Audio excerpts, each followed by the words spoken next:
Bismillahirrahmanirrahim. Alhamdulillah wassalatu wassalamu ala Rasulillah wa ala alihi wa sahbihi wa la hawla wa la quwwata illa billah ma ba'd. Kita baca ayat yang ke-40 dari surat Al-Baqarah. Qala Allah Ta'ala: Ya bani Israil adhkuru ni'mati allati an'amtu 'alaikum waufu bi'ahdi ufi bi'ahdikum wa iyaya farhabun. Ya Bani Israel, wahai Bani Israel. Itu ya-nya ya nida. Bani itu hukum asalnya untuk dhukur, untuk anak laki-laki. Ya aulad Israel.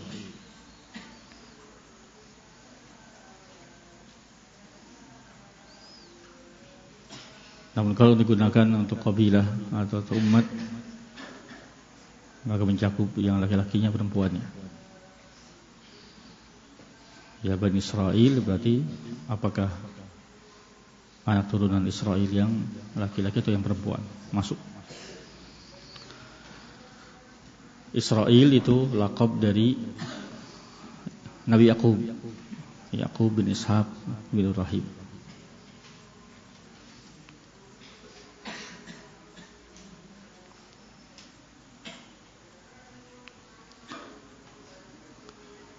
Adapun nida, seruan di dalam ayat ini, kata Syekh bin rahimahullahu taala, itu untuk umat Yahudi wan Nasara al-mawjudin fi ahdi Nabi sallallahu alaihi wasallam. Tidak umum. Seruan ya Bani Israil ini untuk Bani Israil, Yahudi wan Nasara yang ada di zaman Nabi Muhammad sallallahu alaihi wasallam. Kenapa? Karena ini surat-surat Madaniyah. Sudah kita baca berkali-kali. Surat Al-Baqarah, surat Madaniyah. Kata beliau, di Madinah dulu ada 3 kabilah Yahudi. Banu Qainuqa, yang kedua Banu Nadir, yang ketiga Banu Quraidah. Mereka tinggal di Madinah awalnya menunggu-nunggu kedatangan Nabi Muhammad SAW. Karena mereka tahu dalam kitab mereka bahwasanya Nabi Muhammad akan hijrah ke Madinah.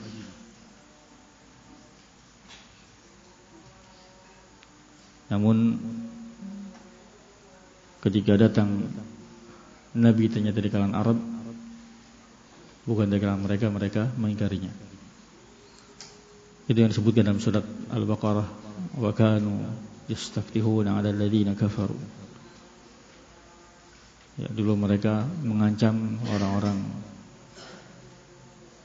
kafir Quraisy dengan datangnya Nabi. Falamma ja'ahum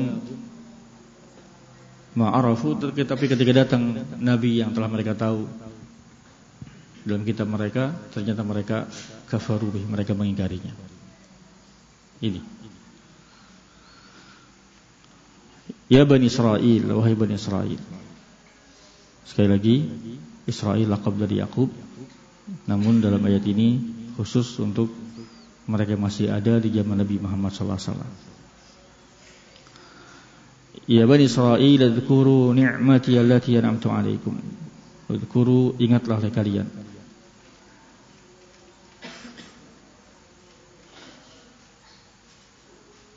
Ni'mati, ya nikmatku. Nikmat mufrad, mudhaf ke ya mutakallim. Ya, di antara satu kaidah usul, mufrad mudhaf itu termasuk memberikan faedah umum. Sehingga umum nikmat-nikmat duniawiyah juga nikmat diniyah. Ingat oleh kalian, nikmat-nikmatku jadi nikmat terkait dengan din atau duniawi.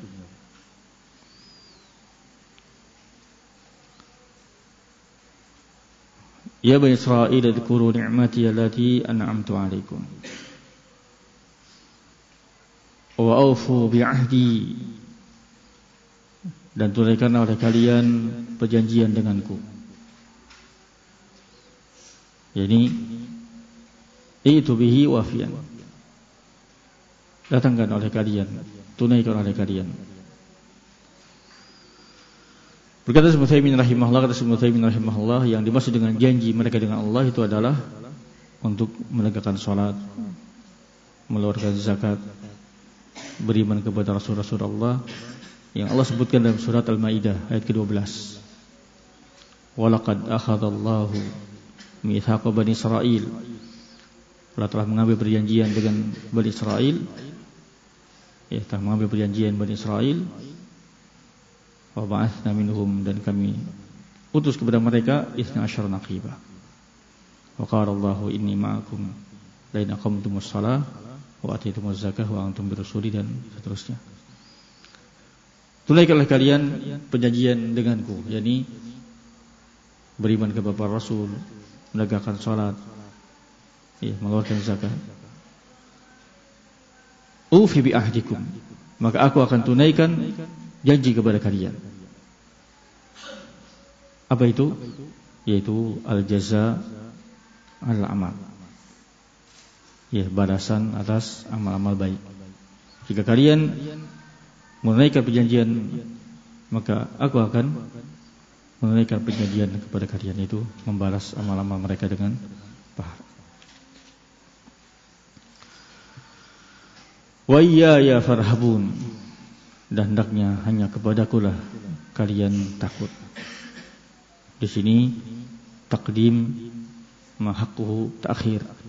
Iyaya ma'mul dari farhabun, tapi dia muqaddam, sehingga satu kaidah yang sudah sering kita baca, takdim ma haqquhu ta'khir itu yufidul hasr, mendahulukan yang harus di akhir itu memberikan faedah hasr. Ini hanya kepadakulah kalian takut.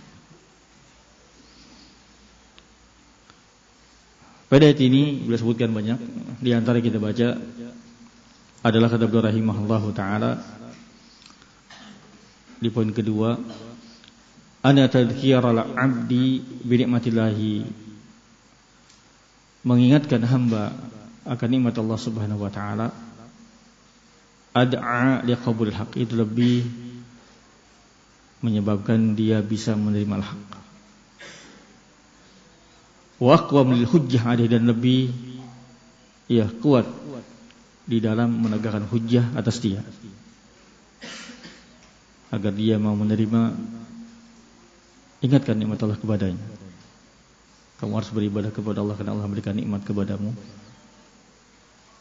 Harus tunduk kepada Allah karena Allah memberikan berbagai nikmat kepadamu. Lebih memungkinkan dia menerima al-haq dan lebih kuat dalam menegakkan hujjah atas dia. Satu masalah kata beliau rahimahullahu taala, fal hadza min wasail da'wati ila Allah. Apakah ini termasuk wasilah dakwah? Apakah hal tersebut ini ketika mau menasihati itu mengingatkan nikmat Allah kepada hamba?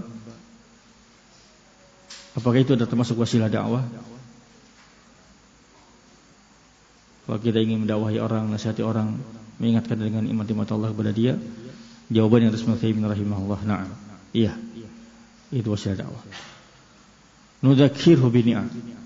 Ketika kita mau dakwahi, mau nasihati, ingatkan dia dengan nikmat-nikmat Allah Subhanahu wa taala. Itu tadi ad'a liqabul haq, akan lebih memungkinkan dia menerima al-haq.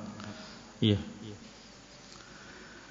Yang berikutnya, di antara faedah yang disebutkan oleh Syekh Utsaimin rahimahullahu taala di poin yang ke-6. Kalau yang lainnya sih yang disebutkan adalah agungnya nikmat Allah kepada Bani Israil. Yang berikutnya di antara faedahnya adalah barang siapa yang menunaikan perjanjian kepada Allah, maka Allah akan tunaikan janjinya, memberi pahala. Yang ke-6, Di antara istinbat yang beliau sebutkan terkait dengan ayat ini, kata beliau, wujubul wafa bin nadar. Wajibnya menunaikan nadar. Ini istinbat para ulama. Ayat ini bisa diambil juga menunjukkan wajibnya menunaikan nadar. Kenapa? Li'anna an-nadhira mu'ahidun lillah. Karena seorang yang bernadar itu dia sedang berjanji kepada Allah. Ketika dia bilang lillahi alayya nadar, kata, untuk Allah aku punya nadar ini berarti dia punya janji dan harus tunaikan. Allah menyatakan, iya, aufu bi ahdikum, tunaikanlah janji-janji kalian. Berikutnya di antara faedah ini kata beliau rahimahullahu taala menunjukkan rahbah adalah ibadah. Takut adalah ibadah sehingga wajib diikhlaskan hanya untuk Allah Subhanahu wa taala. Di sini dengan lafaz wa iyaya farhabun didahulukan ma'mulnya iyaya farhabun menunjukkan rahbah itu hanya untuk Allah Subhanahu wa taala. Rahbah adalah ibadah dan wajib mengikhlaskannya hanya untuk Allah Subhanahu wa taala. Wallahu a'lam. Wassalamualaikum warahmatullahi wabarakatuh.